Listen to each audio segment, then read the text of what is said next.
नमस्कार, आप देख रहे हैं बंसल न्यूज। मैं हूं आपके साथ विजय कुमार पंड्या। शुरुआत करेंगे प्राइम टाइम की। सबसे पहले बात सीएम शिवराज सिंह चौहान की, जिन्होंने गृह विभाग की समीक्षा की है। बैठक लिए कई जिलों को शाबाशी दी गई है तो कुछ को हिदायत मिली है।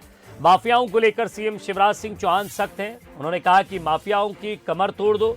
आर्थिक कमर टूटने से अपराधी टूटता है, इसके लिए अपराधियों की संपत्ति नष्ट करना ही उपाय है।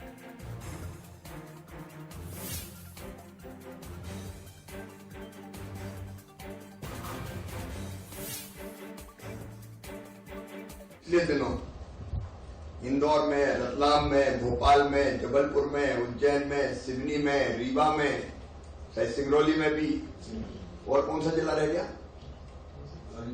गरुड़ में हुआ, रतलाम में हुआ, शहडोल में जो धुआंधार कार्रवाई हुई है। और विशेषकर बेटियों या बहनों के प्रति जिन्हें अपराध किया था, उनको जिस अंजाम पे पहुंचाया है, और मुझे कहने में कोई संकोच नहीं, ऐसे अपराधियों की आर्थिक कमर भी तोड़ देनी चाहिए पूरी तरह से।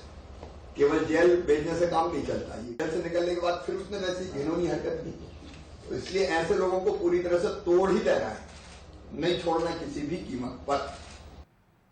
राज्यसभा में बीजेपी ने इतिहास रच दिया है। बीजेपी 1990 के बाद से राज्यसभा में 100 का आंकड़ा छूने वाली पहली पार्टी बन गई है। 31 मार्च को हुए चुनाव में असम, त्रिपुरा और नागालैंड में बीजेपी ने एक एक सीट पर जीत दर्ज की। इसके साथ ही पार्टी पहली बार राज्यसभा में 101 सदस्य होने की उपलब्धि पर पहुंच गई है। ऊपरी सदन में 32 साल बाद, अपर हाउस में 32 साल बाद किसी पार्टी ने इस आंकड़े को हासिल किया है। अगर राज्यसभा में 245 मौजूदा सीटों में राजनीतिक दलों की भागीदारी पर बात करें तो बीजेपी की 101 सीटें हैं, वहीं कांग्रेस की 29 और टीएमसी की 13 सीटें हैं। वहीं आम आदमी पार्टी की 8 सीटें हैं। इसी तरह डीएमके की 10 सीटें हैं। अन्य की बात करें तो इनके पास भी 84 सीटें हैं।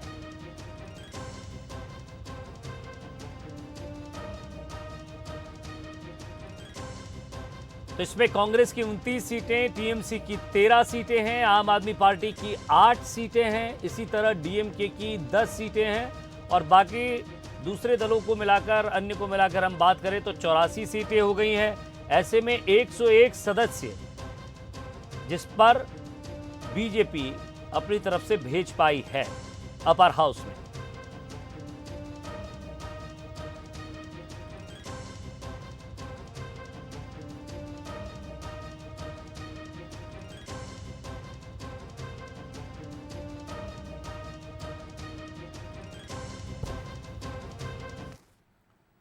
और अगली खबर 31 मार्च और 1 अप्रैल की दरमियानी रात की है। खबर एक मासूम की जिंदगी बचाने के जज्बे की है। जज्बा भोपाल का है। भोपाल अपनी तहजीब के लिए मशहूर है, तो खबर में भी देख लीजिए उस भोपाली तहजीब को और उस भोपाली जज्बे को। वक्त रात 10:10। एक मैसेज तेजी से वायरल होता है। जरूरत एक अदद ऑक्सीजन सिलेंडर की है। ये मैसेज चलती ट्रेन से किया जाता है। 12:441 राजधानी एक्सप्रेस नागपुर से दिल्ली की तरफ दौड़ रही है। ये ट्रेन रात 2 बजे भोपाल पहुंच जाएगी। 24 दिन की एक बच्ची इसी ट्रेन में सवार है। मासूम जिंदगी और मौत से लड़ रही है, जिसे पैदा होते ही दिल की एक गंभीर बीमारी है। बच्ची को ऑपरेशन के लिए हर हाल में दिल्ली पहुंचना है, और वो भी जिंदा। क्या भोपाल में मिल पाएगा एक अदद ऑक्सीजन सिलेंडर?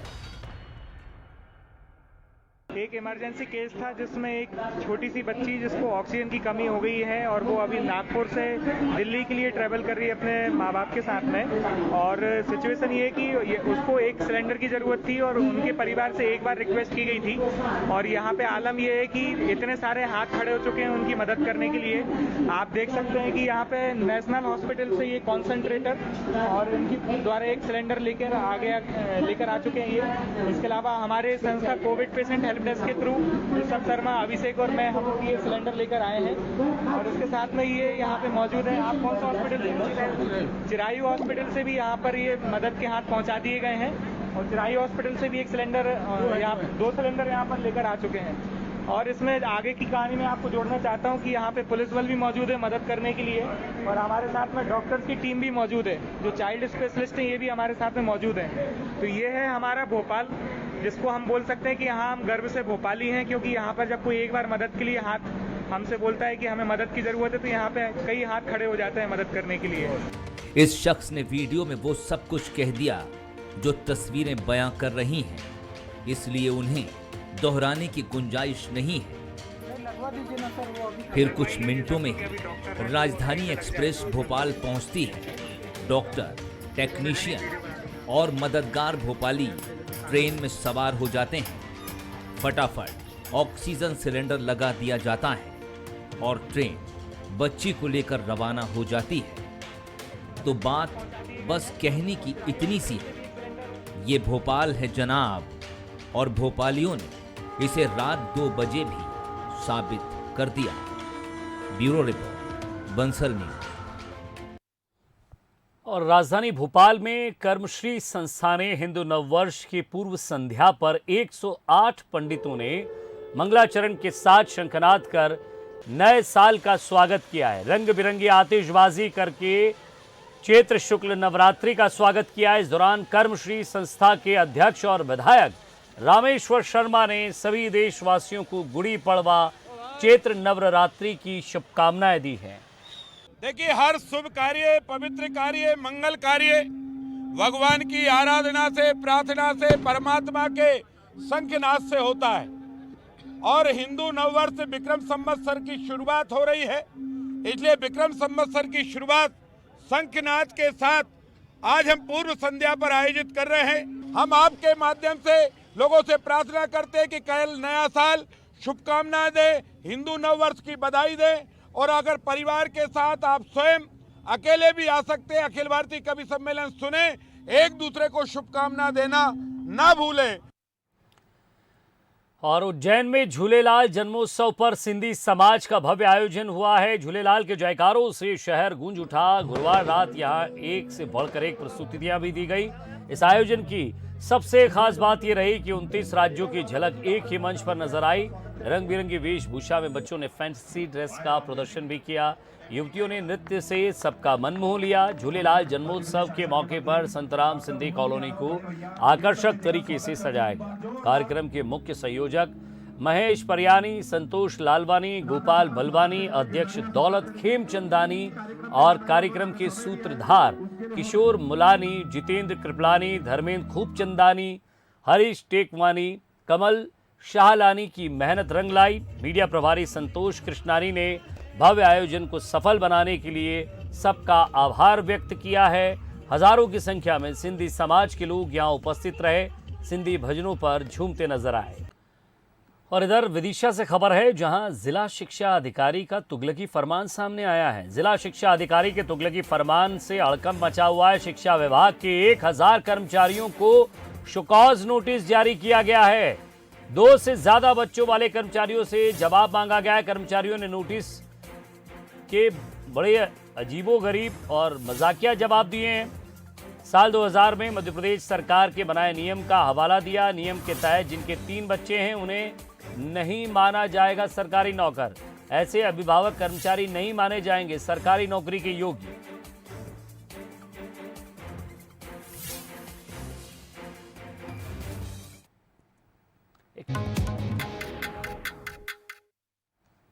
तो भारत रूस यूक्रेन जंग में मध्यस्थता कर सकता है। यूक्रेन जंग के बीच भारत दौरे पर पहुंचे रूस के विदेश मंत्री सर्गेई लावरोव ने यह इशारा किया है। आज उन्होंने दिल्ली में विदेश मंत्री एस जयशंकर से मुलाकात की है। मुलाकात के बाद उन्होंने मीडिया से कहा कि भारत एक महत्वपूर्ण देश है, वो रूस यूक्रेन विवाद में मध्यस्थता कर सकता है। इसके साथ ही उन्होंने कहा कि हमारे राष्ट्रपति व्लादिमीर पुतिन ने भारतीय प्रधानमंत्री नरेंद्र मोदी को थैंक यू कहा है। साथ ही रूस ने फिर दोहराया है कि भारत रूस से जो भी मदद चाहता है वो करने को तैयार है। रूस यूक्रेन जंग से दूसरी खबर ये कि 37वें दिन भी जारी है ये जंग, और इस पर हम रूस के पश्चिमी शहर बेलागोरोद गवर्नर का कहना है कि शुक्रवार को यूक्रेन के 2 हेलीकॉप्टरों ने उनके यहाँ ऑयल डिपो पर एयर स्ट्राइक किए। इस हमले में 2 लोग घायल हुए, यानी कि 2 एंगल निकलकर सामने यहाँ आते हैं। इस पर बातचीत करेंगे मेरे वरिष्ठ सहयोगी एग्जीक्यूटिव एडिटर शैलेंद्र सिंह राजपूत मेरे साथ जुड़े हुए हैं। शैलेंद्र जी, सबसे पहले तो भारत आना विदेश मंत्री का, रूस के विदेश मंत्री का बातचीत करना, थैंक यू कहना, इसके पीछे कई और कूटनीतिक संबंधों की भी दुहाई होती है। अब दूसरा मुद्दा ये कि एक तरफ रशिया जो है वो यूक्रेन पर लगातार हमले कर रहा था, लेकिन आज खबर ये मिलती है जो छन कर आती है बाहर, कुछ वीडियोज आते हैं जहां ऑयल डिपो पर एयर स्ट्राइक की है रशिया के यूक्रेन ने। जी, सबसे पहले बात करते हैं जो रूस के विदेश मंत्री भारत आए हैं, ये बड़ा महत्वपूर्ण है क्योंकि ये जब से जंग शुरू हुई है तो रूसी विदेश मंत्री का ये तीसरा दौरा है। पहला तुर्की में था, दूसरा चीन में था और अब ये भारत में है। तो तुर्की और चीन का दौरा तो उन्होंने जो अपने जो समकक्ष हैं यूक्रेन के उनसे मुलाकात की थी, लेकिन भारत वो आए हैं तो इसका मकसद बड़ा साफ है। देखिए, अभी जो बातचीत चल रही है रूस और यूक्रेन के बीच वो तुर्की में चल रही है, उसमें 3-4 दौर की बातचीत हो चुकी है और उस दिशा में बात आगे बढ़ रही है, लेकिन इसकी पूरी रणनीति कहीं ना कहीं भारत में बन रही है, ये अब कहा जाने लगा है। क्योंकि अगर आप पिछले 10 दिनों में देखें तो पिछले 10 दिनों में भारत में 7 देशों के विदेश मंत्री या सुरक्षा सलाहकार भारत का दौरा कर चुके हैं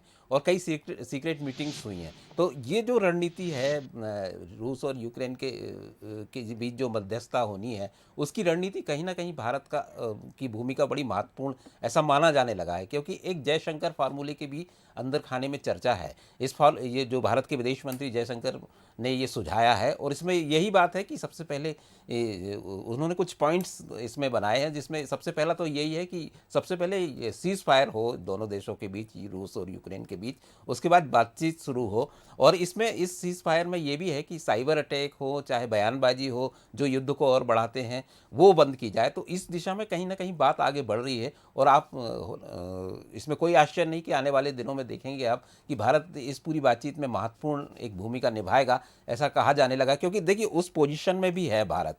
रूस किसी भी कीमत पर भारत का साथ नहीं छोड़ना चाहेगा, क्योंकि जो रूस के इंटरेस्ट हैं वो भारत के साथ बहुत सालों से जुड़े हुए हैं और अभी भी 70% जो रक्षा सामग्री है जो भारत आयात करता है रूस से, और रूस वर्षों पुराना एक सहयोगी रहा है। तो भारत के लिए रूस के लिए भारत एक विश्वास पात्र साथी हो सकता है। वहाँ जहाँ तक यूक्रेन का सवाल है, यूक्रेन के विदेश मंत्री भी कुछ दिनों पहले कह चुके हैं कि वो चाहते हैं कि प्रधानमंत्री नरेंद्र मोदी इसमें मध्यस्थता करें। तो भारत की भूमिका निश्चित रूप से एक बड़ी महत्वपूर्ण भूमिका निकल कर आने वाली है, ये कहा जाने लगा है। दूसरी बात है कि आज जो जंग बैटलफील्ड में जो हुआ, हम उसकी बात करें तो यूक्रेन ने आज पहली बार रूस की सीमा में घुसकर एक हमला किया। 2 हेलीकॉप्टर्स ने एक ऑयल डिपो को उड़ाया है वहाँ पे।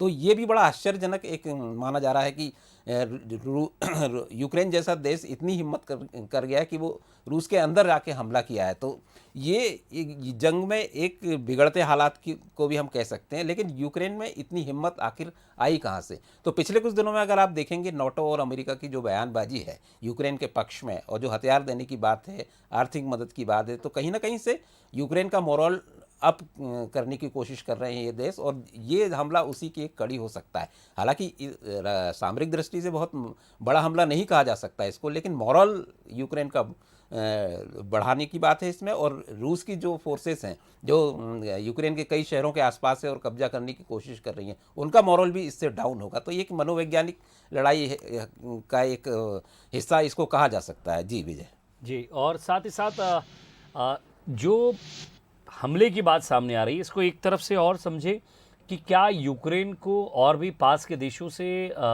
मदद मिल रही है, जिस तरह से हथियारों की मदद की खबरें पहले आ रही थी। और दूसरा एक और महत्वपूर्ण सवाल शैलेंद्र जी, ये भी होगा कि क्या बातचीत अब आगे रास्ते बढ़ेगी, क्योंकि कई बार हम कह रहे हैं वीडियो कॉन्फ्रेंसिंग के जरिए बातचीत होगी, अपना मिसाइल सिस्टम है वो बेलारूस शिफ्ट कर रहा है रूस, ये अलग अलग चीज़ें हो रही हैं, क्या लग रहा है इसमें कि ये वॉर थमने वाली है फिलहाल या नहीं? देखिए, दोनों चीज़ों को बिल्कुल स्पष्ट तौर पर अलग अलग देखना होगा। एक तो बैटलफील्ड की बात जो युद्ध भूमि में चल रहा है, और दूसरा डिप्लोमेटिक प्रयास जो चल रहे हैं। तो डिप्लोमेटिक प्रयास में अब भारत की भूमिका स्पष्ट नज़र आने लगी है, और जो बातचीत चल रही है खासतौर से तुर्की में, तो ये इस लेवल पे बातचीत तो आगे बढ़ रही है। क्योंकि पहले तो जब युद्ध शुरू हुआ तो ये लगा कि अमेरिका इंटरफेयर करेगा या संयुक्त राष्ट्र संघ इंटरफेयर करेगा, लेकिन वहाँ से पूरी तरह निराशा मिली है। तो अब रूस और यूक्रेन कहीं ना कहीं ये चाहते हैं कि ये बातचीत आगे बढ़े, तो वो एशिया की तरफ देखते हैं।